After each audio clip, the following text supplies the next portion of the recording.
Back to prime time debate. ఇక తెలుగు చలనచిత్ర పరిశ్రమలో అసలు ఏం జరుగుతుంది, ఎందుకు ఈ వివాదాలు మొదలయ్యాయి, సింగిల్ స్క్రీన్ వర్సెస్ వివాదం ఏ విధంగా మల్టీప్లెక్స్ ఇష్యూగా మారిందో మనం చూసాం. ఆ తర్వాత చర్చలు తీవ్రమయ్యాయి. ఇప్పుడు నిర్మాతలు వర్సెస్ ఎగ్జిబిటర్లు కూడా సీన్ లోకి వచ్చేసారు. ఇక థియేటర్లే కాదు, రెంట్ వర్సెస్ కమిషన్ కూడా కొత్త పంచాయతీకి దారి తీస్తోంది. ఇవే ఒక క్లైమాక్స్ ను తలపిస్తున్నాయి. ప్రపంచ స్థాయి సినిమాలు తీస్తున్నామని గర్వంగా చెప్పుకుంటున్న టాలీవుడ్ లో అంతర్గత పోరాటం కొనసాగుతూనే ఉందా? బయట పల్లకీల మోత, ఇంట్లో ఈగల మోత అనేది స్పష్టమేనా?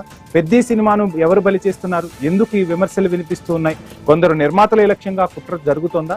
చిరంజీవి కుమారుడి సినిమాకే ఇబ్బందులు ఎందుకు వచ్చాయి? టాలీవుడ్ లో సమస్యలకు శుభం కార్డు పడే పరిస్థితులు లేవా? ఆ పెద్దలు కనిపించట్లేదా? ఇంతకుముందు ఏదైనా సమస్య వచ్చిందంటే దాసరి నారాయణరావు లాంటి వాళ్ళు పెద్దలు ఉండేవాళ్ళు, ఆ సమస్యల్ని పరిష్కరించేవాళ్ళు అనేవాళ్ళు. ఇప్పుడు ఆ పెద్దరికం ఎక్కడా లేదు. అంటే ఎవరికి వాళ్ళు స్వతహాగా నిర్ణయాలు తీసుకుంటున్నారా? ఎవరి మాట ఎవరు వినని పరిస్థితుల్లోకి వెళ్ళిపోయారా? అసలు ఏం జరుగుతోంది టాలీవుడ్ లో? ప్రపంచ స్థాయిలో సినిమాలు తీస్తున్నామని గొప్పగా చెప్పుకుంటున్న మనం ఎందుకు ఇంత ఇబ్బంది పడుతున్నాం? టాలీవుడ్ లో అంతర్గత పోరాటమే దీనికి కారణమా? ప్రస్తుతం టాలీవుడ్ ప్రపంచ స్థాయి సినిమాలతో సత్తా చాటుతుంది. ఇది మనందరం కూడా గర్వించదగ్గ విషయమే. పోటీ పడుతున్న మాట వాస్తవమే. ఇది కూడా మనకు తెలుసు. పరిశ్రమలో అంతర్గత పోరాటాలు ఉంటాయి, విభేదాలు కూడా సహజంగానే ఉంటాయి. కానీ ఇవి ఎప్పుడూ ఒకేలా ఉండవు. పరిస్థితులను బట్టి, సమయాన్ని బట్టి మారుతూ ఉంటాయి. కానీ ఎప్పుడూ లేనంతగా టాలీవుడ్ ఈసారి ఎందుకు వివాదాల్లో చిక్కుకుంటుంది? ఈ వివాదాలు రోజు రోజుకు చిలికి గాలివానలా ఎందుకు బయటపడుతున్నాయి?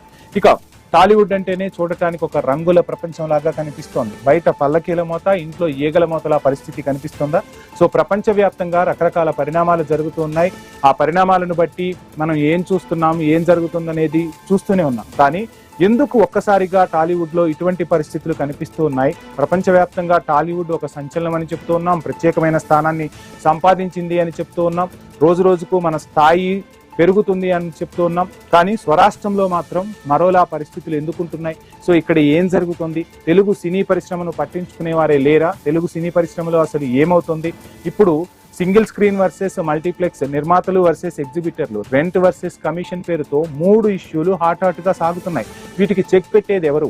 ఈ క్లైమాక్స్ కి ముగింపు ఎప్పుడు? ఈ సినిమాకు శుభం కార్డు ఎప్పుడు పడుతుంది అని టాలీవుడ్ లో చాలా మంది ఎదురు చూస్తున్నారు. ఇక చిన్న సినిమాలైతే పూర్తిగా బలైపోతున్న పరిస్థితులు కూడా కనిపిస్తున్నాయి. అయితే ఇక్కడ చిన్న సినిమాల సంగతి కాసేపు పక్కన పెడతాం, దాని గురించి మళ్ళా మనం మాట్లాడుకుందాం.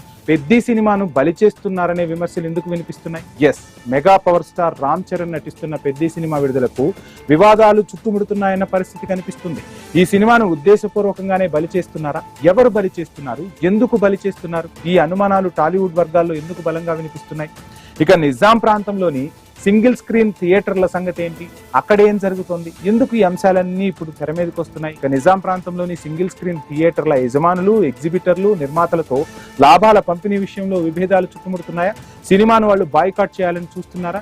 అసలు ఎందుకు ఈ పరిస్థితులు వస్తున్నాయి? థియేటర్ కి సినిమా చూడటానికి ప్రేక్షకుడు వచ్చే పరిస్థితులే లేని టైంలో ఈ వివాదాలు ఇలాగే కొనసాగితే ఇక రానున్న రోజుల్లో పరిస్థితులు ఎలా ఉంటాయి? సింగిల్ స్క్రీన్లలో సినిమాను ప్రదర్శించబోమని ఎగ్జిబిటర్లు ఎందుకు హెచ్చరిస్తున్నారు?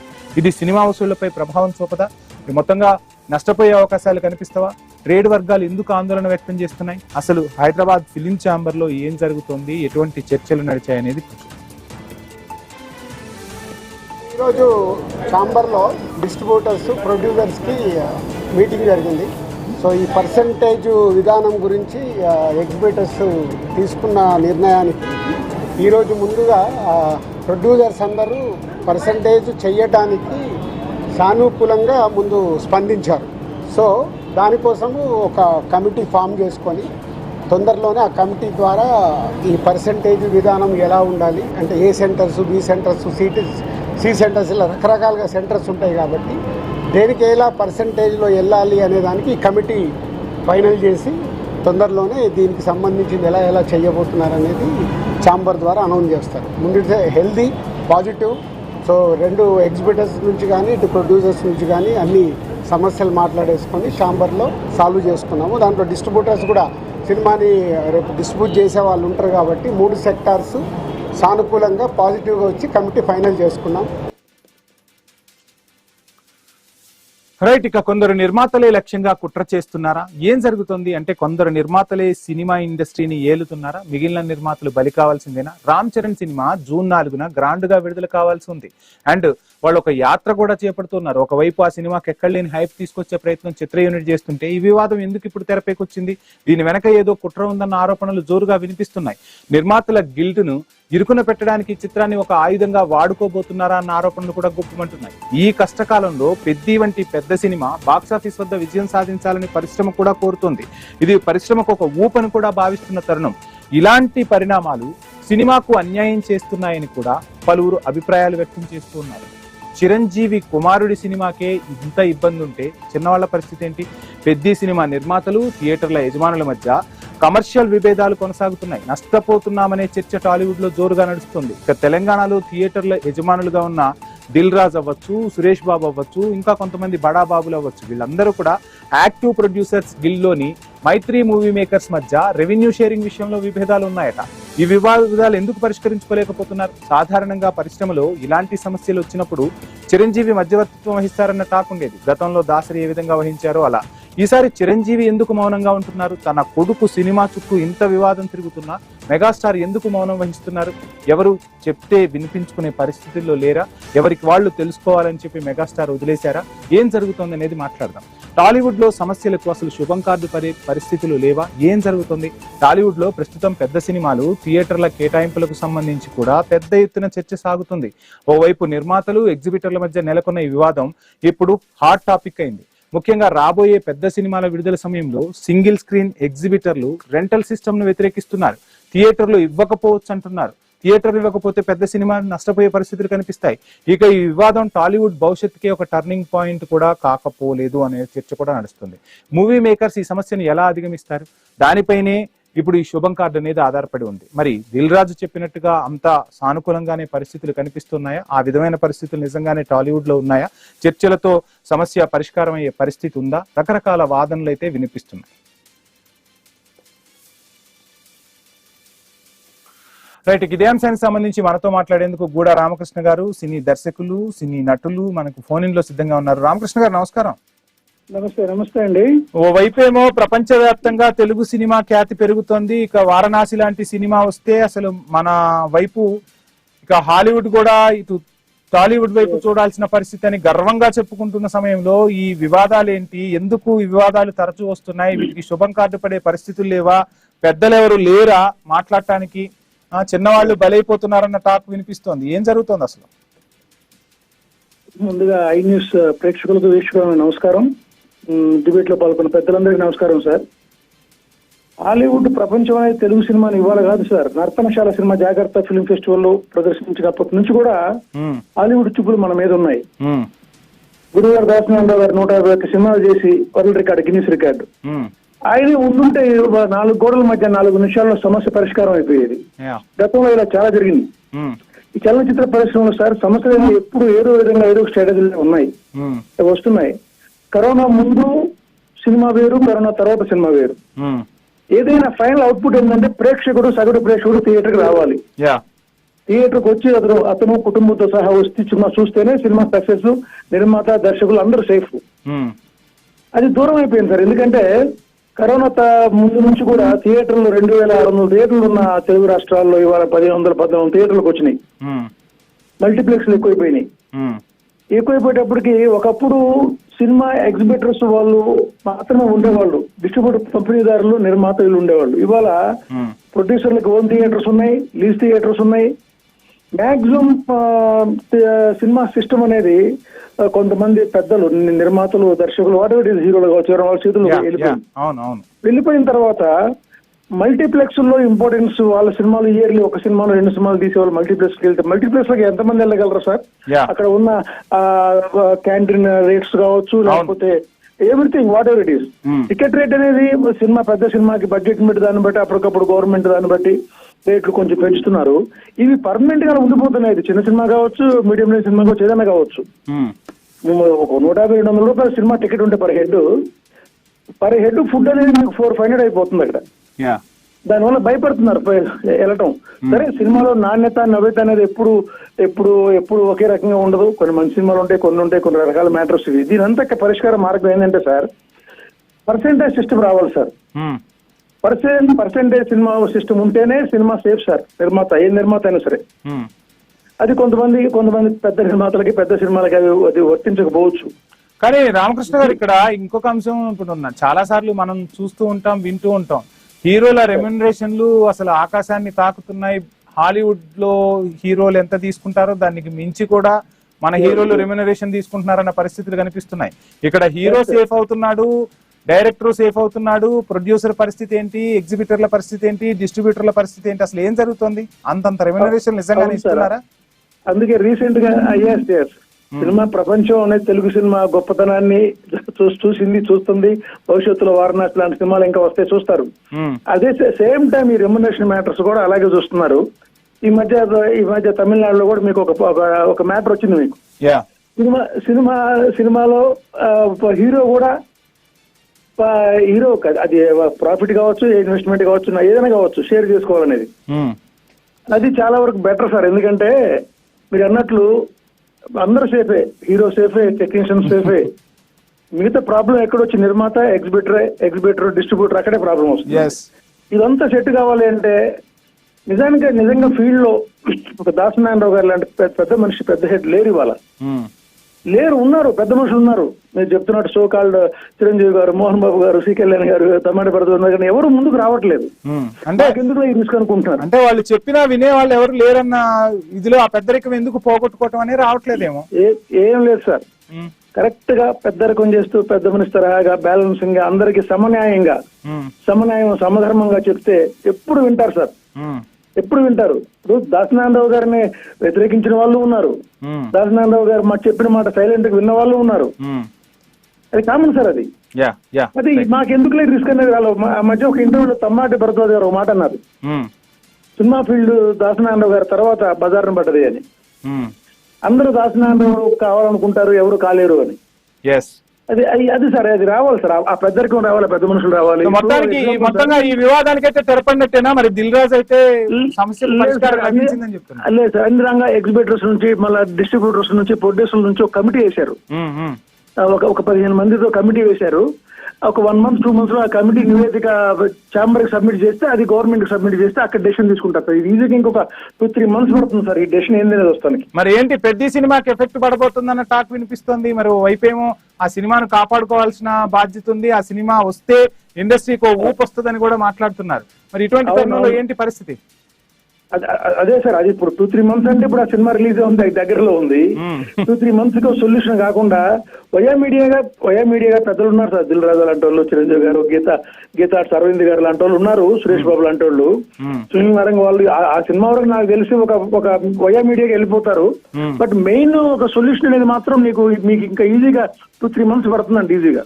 రైట్, థ్యాంక్ యూ రామకృష్ణ గారు. ఇదే అంశానికి సంబంధించి మనతో మాట్లాడేందుకు త్రిపురనేని నరోత్తమ్ గారు స్టూడియోలో సిద్ధంగా ఉన్నారు. నరోత్తమ్ గారు నమస్కారం. నమస్కారం. రైట్, ఏంటి అసలు ఈ రకరకాల అంశాలు ఇప్పుడు తెరపైకి వస్తున్నాయి. ఇండస్ట్రీ గురించి పెద్ద ఎత్తున మాట్లాడుకుంటున్నాం. ఒకవైపు వారణాసి అవ్వచ్చు, ఇప్పుడు పెద్ది అవ్వచ్చు, లేదంటే ఇప్పుడు జూనియర్ ఎన్టీఆర్ తీస్తున్న డ్రాగన్ అవ్వచ్చు. రకరకాల సినిమాలు ప్రపంచం అంతా మన వైపు చూసేలా, మిగిలిన సినీ ఇండస్ట్రీలంతా మన వైపు చూసేలా అంత పేరు వస్తూ ఉంటే ఎందుకు ఈ వివాదాలు చుట్టుముడుతున్నాయి? ఈ వివాదాలను ఎందుకు పరిష్కరించుకోలేకపోతున్నారు? ఏం లేదు, బేసికలీ ఇప్పుడున్న కొత్తగా వచ్చిన సమస్య కాదు ఇది. 2008 నుంచి బ్రూ అవుతున్న ప్రాబ్లం. అది మెల్లగా అప్పుడప్పుడు వెలుగుతూ ఉంది, అక్కడక్కడ సాల్వ్ అవుతూ ఉంది. ఇప్పుడు ఎట్లా అంటే తెరదీసిందంటే ఒక ఆధిపత్య పోరు. బేసికలీ ఇదేంటో ఒక ప్యూర్ డిస్ట్రిబ్యూటర్ ప్రొడ్యూసర్ ఫైట్ ఒకటే కాదు. ఇట్స్ బేసికలీ డిస్ట్రిబ్యూటర్స్, ఇప్పుడు ఉన్న ఎగ్జిబిటర్స్ ప్రొడ్యూసర్స్ ఫైట్ ఒకటే కాదు. బేసికలీ ఎగ్జిబిటర్స్ లో కూడా ప్రొడ్యూసర్సే మోస్ట్ ఆఫ్ ద పీపుల్. ఇటు సైడ్ దిల్ రాజు గారు ఈ గ్రూపు, ఇటు సైడ్ ఏమో ఇప్పుడు కొత్తగా మైత్రి మూవీ మేకర్స్, మైత్రి వాళ్ళు ఆ గ్రూపు. ఆధిపత్య పోరు జరుగుతుంది. ఇప్పుడు నైజాం అన్నది మేజర్ సినిమా, ఒక గ్రాండ్ సక్సెస్ కి ఒక నైజాం మేజర్ షేర్. ఇప్పుడు ఆ నైజాం ఒక ఆధిపత్యం కోసం ఈ ఇరు వర్గాలు పోరాడుతున్నాయి. ఇప్పుడు ఇటు చూసుకున్నారనుకోండి, మైత్రి వాళ్ళు కూడా చాలా థియేటర్స్ కొనుగోలు చేస్తున్నారు, ఎంటర్ అయిపోతున్నారు. డిస్ట్రిబ్యూషన్ కూడా మ్యాక్సిమం అన్ని కవర్ చేస్తున్నారు. ఈ డిస్ట్రిబ్యూషన్ దాంట్లో కూడా ఆధిపత్య పోరు, ఈ వర్గమా ఆ వర్గమా అన్న దాని మీదే మేజర్ ఇంటర్నల్ డిస్ప్యూట్. దాని నుంచి ఈ అండర్లయింగ్ గా ఉన్న ప్రాబ్లం ఇది ఎప్పటి నుంచో, ఈ ప్రాబ్లం ఇప్పుడు బయటకు వచ్చింది అంతే. ఇప్పుడు దీంట్లో ఏంటి, థియేటర్స్కి ఫస్ట్ స్టార్టింగ్లో first week rent, second week మళ్ళీ అప్పటి నుంచి రెవెన్యూ షేర్ అని పెట్టుకున్నారు మోడల్. అది స్టార్టింగ్లో ఓకే అని అనుకుని దిగిన తర్వాత మార్కెట్లో ఫస్ట్ ఎట్లా అయిపోయింది, ఒక సినిమా రాగానే 3 రోజులే 4 రోజులే లైఫ్. అవును. దాని తర్వాత ఇంతకు ముందులాగా 100 రోజు సినిమా నడిపేవాళ్ళం, 100 రోజు సినిమా ఫంక్షన్లు జరిగాయి. ఇప్పుడు 10వ రోజు సినిమా ఫంక్షన్ జరగడం చాలా గొప్ప, అది పెద్ద ఇండస్ట్రీ హిట్. 10వ రోజు సినిమా ఫంక్షన్ జరుగుతాయి, అట్లా తయారైపోయింది మార్కెట్. అటువంటి మార్కెట్లో 2వ వారం వరకు ఆపి తర్వాత మాకు రెవెన్యూ అంటే ఏంటి, వాట్ ఈస్ ద యూస్, మేము మెయింటెనెన్స్ చేసుకోకర్లేదా, థియేటర్స్ నడపక్కర్లేదా, మా థియేటర్ లేకపోతే సినిమాలు ఎట్లా ఆడితే వీళ్ళు, మా సినిమాలు లేకపోతే థియేటర్లు యూస్ చేయండి. అండ్ నరోత్తమ్ గారు ఇక్కడ ఇంకొక అంశం కూడా మాట్లాడుకోవాలి. ఒకప్పుడు ఎన్టీఆర్ అవ్వచ్చు, అక్కినేని నాగేశ్వరరావు అవ్వచ్చు, కృష్ణ అవ్వచ్చు, శోభన్ బాబు అవ్వచ్చు, కృష్ణరాజు గారు అవ్వచ్చు, ఆ తరం వాళ్ళంతా సంవత్సరానికి ఒక 4-5 సినిమాలు తీసేవాళ్ళు. వీళ్ళు 3-4 సంవత్సరాలు కూడా ఒక సినిమా తీయట్లేదు. ఎప్పుడో వచ్చే ఆ 3-4 సంవత్సరాల సినిమా కోసం ఈ థియేటర్లన్నీ అట్లా ఇన్ని రోజులు భరించాలంటే వాళ్ళకి ఎంత ఇబ్బందిగా ఉంటుంది. అంటే ఇక్కడ ఒకటి ఉందిలే, ఈ యాంగిల్ కాదు. ఇప్పుడు వాళ్ళు 4-5 సినిమాలు 6 సినిమాలు తీశారు, దానికన్నా కూడా వాళ్ళ పారితోషకాలు, ఒక సినిమా 100 కోట్ల బడ్జెట్ అనుకోండి, దాంట్లో 10%. అవును, అంతే. అంత ఒక లిమిటేషన్ పెట్టుకున్నారు. ఒక ఇండస్ట్రీ మీద ఒక రెస్పాన్సిబిలిటీ ఉండేది. తర్వాత వచ్చిన నెక్స్ట్ లైన్ హీరోస్ కూడా, ఇప్పుడు చిరంజీవి గారు కానీ ఒక ఎక్కువ తక్కువ అట్లా ఇట్లా అయినా కూడా ఒక రెస్పాన్సిబిలిటీ ఇండస్ట్రీ పట్ల. ఓకే, ఇప్పుడున్న నెక్స్ట్, ఇప్పుడు మా సైడ్ ఇప్పుడు ఉన్న నెక్స్ట్ జనరేషన్ ఏంటి కదా, ఒక ఇండస్ట్రీ ఒక హిట్ వస్తే చాలు, పాన్ ఇండియా హీరో అవుతే చాలు, 200 కోట్లు 300 కోట్లు. ఒక సినిమా బడ్జెట్ 500 కోట్లు అంటే వీళ్ళ పారితోషకమే 250 కోట్లు 300 కోట్లు. అవును. ఇక సినిమా ప్రొడ్యూసరు సినిమా ఎక్కడ తీస్తాడు, మేకింగ్ ఎక్కడ అంత బాగా ఆ బడ్జెట్ లో తీసి మళ్ళీ దాన్ని మళ్ళీ తను మానిటైజ్ అయి బయటపడితే చాలు అన్న లెవెల్లో ప్రొడ్యూసర్ పరిస్థితి. ఇప్పుడు ఏమవుతుంది, దానికి ఈ స్క్వీజింగ్ ద థియేటర్స్, ఇన్ని స్క్రీన్స్ కావాలి, ఇన్ని స్క్రీన్, ఇంత బడ్జెట్ అయిపోయింది, ఇది బయటపడాలంటే ఇన్ని స్క్రీన్స్ కావాలి, ఇన్ని స్క్రీన్స్ పెడితే 3 రోజుల్లో పెట్టిన డబ్బు వచ్చేస్తుంది అని చెప్పి ప్రొడ్యూసర్ పరిస్థితి. ఇప్పుడు దాంట్లో అక్కడ సతమతం అయిపోయేది ఎవరు, ఎగ్జిబిటర్స్. ఈ ఎగ్జిబిటర్స్కి ఏంటి, రెవెన్యూ షేరింగ్ మాకు కావాలి, లేకపోతే మేము మెయింటెనెన్స్ ఎట్లా చేసుకునేది. వాళ్ళకి రెవెన్యూ షేరింగ్ ఇస్తే ఈ ప్రొడ్యూసర్, ఇంత ఖర్చు పెట్టి వచ్చిన ప్రొడ్యూసర్ ఇంకెట్లా బతుకుతాడు, ఎట్లా బయటపడతాడు, తన ఫైనాన్సెస్ కట్టుకోకర్లేదా, ఇది కట్టుకోకర్లేదా, ఇది కదా ఈ టజల్ జరుగుతుంది. అసలు ఫైట్ చేసేదేమో ఇక్కడ జరిగేది ఆధిపత్య పోరు. ఇక్కడ ఎగ్జిబిటర్స్ వాళ్ళు ప్రొడ్యూసర్సే, బేసికల్ వాళ్ళకి పెద్ద ప్రొడ్యూసర్స్ లేరు. అటు వర్గము ప్రొడ్యూసర్సే, basically all are in the same group, same loop. Nizam కోసం ఆధిపత్య పోరు, యాక్చువల్ విషయం ఇది, అసలు విషయం ఇది. మేజర్గా ఇప్పుడు జరిగే పరిణామం ఏంటంటే, చిన్న సినిమాలు, చిన్న థియేటర్లు, ఇవన్నీ కాపాడే బాధ్యత వీళ్ళ మీద కూడా ఉంది కదా. ఇప్పుడు చిన్న సినిమా బతుకుతేనే పెద్ద సినిమా బతుకుతుంది, చిన్న థియేటర్ బతుకుతేనే పెద్ద సినిమాకి ఆ ఆడియన్స్ అన్నవారు రిటైన్ అవుతారు, ఆ సినిమా అన్న కోణం మిగులుతుంది. ఇప్పుడు ఏదో 4 సినిమాలు, 4 పెద్ద హీరోల సినిమాలు ఏడాదికి ఒకటి వచ్చేసి పోయింది అనుకోండి, ఒక సినిమా ఏదో ఒక బేసిక్ ఒక ఎంటర్టైన్మెంట్, హీరో వచ్చి 4 కొడతాడు, 4 తంతాడు, 4 సాంగ్లు అయిపోయింది, ఒక మెసేజ్, ఒక హీరోయిజం చూపిస్తే వెళ్ళిపోతే అది ఒకటే. అదే కాదు సినిమా. చిన్న సినిమాల్లో బేసికలీ నవరసాలు, మన సొసైటీలో జరిగేది, మన ఫ్యామిలీలో జరిగేది ప్రతిదీ ఆ సినిమాలో కనిపిస్తుంది, మన జీవితం దాంట్లో కనిపిస్తుంది. దాంట్లో కనిపించేది మన జీవితంలో కూడా ఒక మెసేజ్ తీసుకుంటాం. Cinema is not just mere entertainment, it is also a social message అన్న తరుణం నుంచి, అన్న కోణం నుంచి సినిమా మైగ్రేట్ అయిపోయింది. దాన్ని మళ్ళీ తీసుకురావాలి, అందుకు చిన్న సినిమాని బతికించాలి. Please conclude sir. సో ఏంటి మొత్తంగా ఈ అంశాలన్నీ తెరపడే అవకాశాలు కనిపిస్తున్నాయా, లేదు వివాదాలు ఇంతే కంటిన్యూ అవుతాయంటారా? ఖచ్చితంగా కనపడుతుంది. ఇప్పుడు ఆల్రెడీ దిల్ రాజు గారు స్టేట్మెంట్ చేశారు కదా. స్టేట్మెంట్ ఏమి ఇచ్చారు? పర్సంటేజ్ బేసిస్ మీద అగ్రి అవుతున్నట్టే. తప్పదు, అగ్రి అవ్వక తప్పదు. ఎందుకంటే ఇప్పుడు చెక్ ఎక్కడ పెట్టారంటే పెద్ద సినిమా. ఇప్పుడు పెద్ద సినిమాకి చెక్ పెడితే మొత్తం అందరూ ఇప్పుడు ఇండస్ట్రీ మొత్తం ఇదైపోయినట్టు ఫీల్ అయిపోతారు కదా. ఇప్పుడు పెద్ద సినిమా అందుకు చెక్ పెట్టారు కరెక్ట్ గా, అక్కడ అందరూ లైన్ కి వస్తున్నట్టున్నారు. వాళ్ళ అగ్రిమెంట్స్ ఇప్పుడు ఇంకొక పాయింట్ పెట్టారు ఆయన, ఏంటంటే A centres, B centres, C centres, ఈ సెంటర్స్ వారీగా పర్సంటేజ్ డిసైడ్ చేస్తామని. మళ్ళీ ఇక్కడ పోర్ స్టార్ట్ అవుతుంది. Finally it will settle down percentage basis. So part 1 అయిపోయింది, పార్ట్ 2 ఉంది, చూడాలంటారు ఏం జరగబోతుంది. అదే ఇప్పుడు జరగబోయేది అదే. పర్సంటేజ్ బేసిస్ మీద దాదాపు సెటిల్ అయినట్టే. Right sir. Thank you sir. Thank you Narottam గారు, మొత్తంగా డిబేట్ లో పార్టిసిపేట్ చేసినందుకు. సో ఏది ఏమైనా టాలీవుడ్ స్థాయి ప్రపంచవ్యాప్తంగా ఒక గుర్తింపు తెచ్చుకుంటుంటే ఇటువంటి వివాదాలు కూడా ఒకవైపు కనిపిస్తున్నాయి. వివాదాలు పరిష్కరించుకొని మన తెలుగు సినిమా స్థాయిని పెంచే దిశగానే అడుగు